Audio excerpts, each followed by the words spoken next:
ఇది ఎవరు కాదనే విషయం కాదు. కానీ ఎన్నికలకు ముందు ఏ ఆరోపణ చేశాడో without basis for gaining people's support, ఏ ఆరోపణలు అయితే చేశాడో అవే ఆరోపణలు ముఖ్యమంత్రి అయిన తర్వాత కూడా చేస్తూ వచ్చాడు. అంటే ఉన్నట్టు నా ముఖ్యమంత్రి పదవిని ఈ ఆరోపణల మీద రుజువు చేయించే పద్ధతిలో ప్రతిపక్షాన్ని ఢీకొట్టడానికి, ఎన్నికల్లో లబ్ధి పొందడానికి చేసే ప్రయత్నం మొట్టమొదటిసారిగా ఏ ఆరోపణలు అయితే చేశాడో ఆ ఆరోపణలు ముఖ్యమంత్రి కూడా అదే మాట చెప్తున్నారు. అంటే నీ అధికారాన్ని దుర్వినియోగం చేస్తున్నట్టే కదా. అది కూడా చూడండి, ఒక పోలీస్ ఆఫీసర్ మీద ఎస్ఐడి స్టేట్మెంట్ ఇచ్చాడు. ఏమన్నాడు? చాలా దురదృష్టం, నేను జైల్లో పెడతాను అనే మాట అన్నాడు. ఆ మాట అనడానికి వ్యవస్థ ఉంది కదా, అంటే ఇన్వెస్టిగేషన్ చేయడానికి. ముఖ్యమంత్రి అయిన తర్వాత కూడా ఇన్వెస్టిగేషన్ చేసే అవకాశం ఉంది కదా. నీ ఆలోచన, నీ అభిప్రాయంతో ముఖ్యమంత్రిగా ఆ కోణంలో రుజువు చేయడానికి లీకేజ్ తోటి కాలం గడుపుతున్నాడు. అదేవిధంగా ఇంకా ఏంటంటే, మీరు చూస్తే చాలా గమ్మత్తవుతుంది. పార్లమెంట్ ఎలక్షన్స్ ఉన్నాయి కాబట్టి ఈ అఫీషియల్ మిషనరీని బాగా వాడుకోవడం జరుగుతున్నది అనేది మేము ఆరోపణ చేస్తున్నాం. ఆరోపణ నిజమా కాదా అనేది ఎలక్షన్ కమిషన్ చూడాల్సిన అవసరం.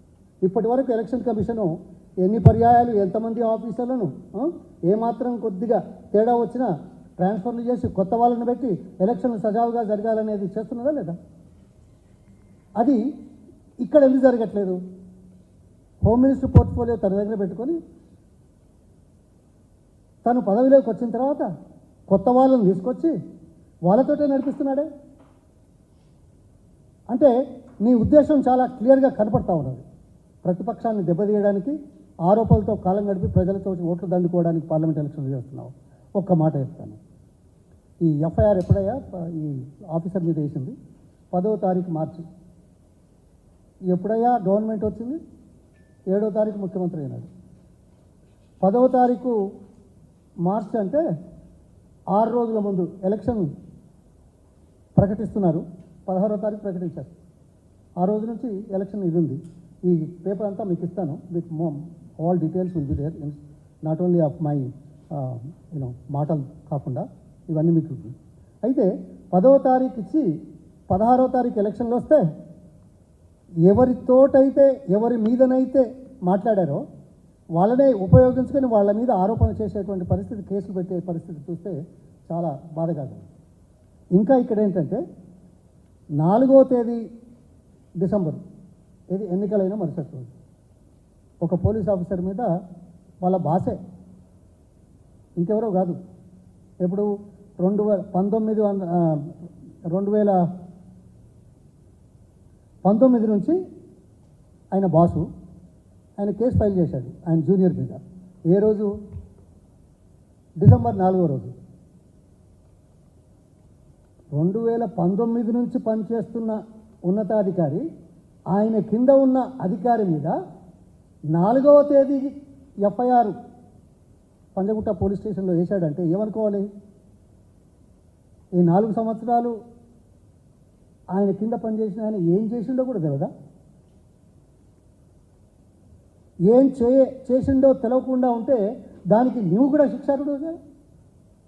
నీ కింద పనిచేసిన ఆయనే దొంగ అని అన్నప్పుడు, అంటే చట్ట వ్యతిరేక కార్యక్రమాలు చేశాడని కంప్లైంట్ చేస్తున్నావే, నీ దగ్గర పనిచేసిన ఆయన చట్ట వ్యతిరేక కార్యక్రమాలు చేస్తే 4.5 సంవత్సరాలు నువ్వేం చేసావు?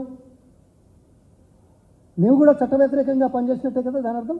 ఇది కనుక చట్ట వ్యతిరేకమైతే దీనికి జవాబు చెప్తారు? ఎవరిని మాట్లాడతారా? లాజిక్ ఉందా? దయచేసి మీరే చూడండి, మీరే అనుకోండి.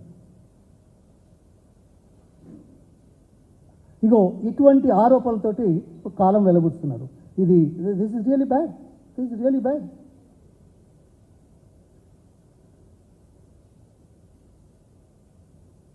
తర్వాత దీనికి సుప్రీంకోర్టు డైరెక్షన్లు కూడా ఉన్నాయి. ఇప్పటి నుంచి కాదు, చాలా రోజుల నుంచి ఉన్నాయి. రామనారాయణ దగ్గర నుంచి మరి ఈ రకంగా ఉన్న దాని మీద ఎలక్షన్ కమిషన్ బాగా చర్యలు తీసుకోవాలనే మాట మనం చెప్తా ఉన్నాం. తర్వాత ప్రభుత్వ పరంగా ప్రకటనలు కాకుండా లీకేజీలు. ఇవాళ మీరున్నారు, మేమున్నాం, ప్రతిపక్షాలు ఉన్నాయి, అధికార పార్టీ ఉంది, మీకు తెలియంది లేదు, మాకు తెలియంది లేదు, మన అందరికీ తెలిసిన విషయమే. ఎట్లుంటుందో దమ్ము ధైర్యం ఉంటే అధికారికంగా ఎందుకు రావట్లేదు? అధికారికంగా ఎలక్షన్ ప్రకటించకముందు ఎందుకు రాలేదు? అధికారంలోకి వచ్చిన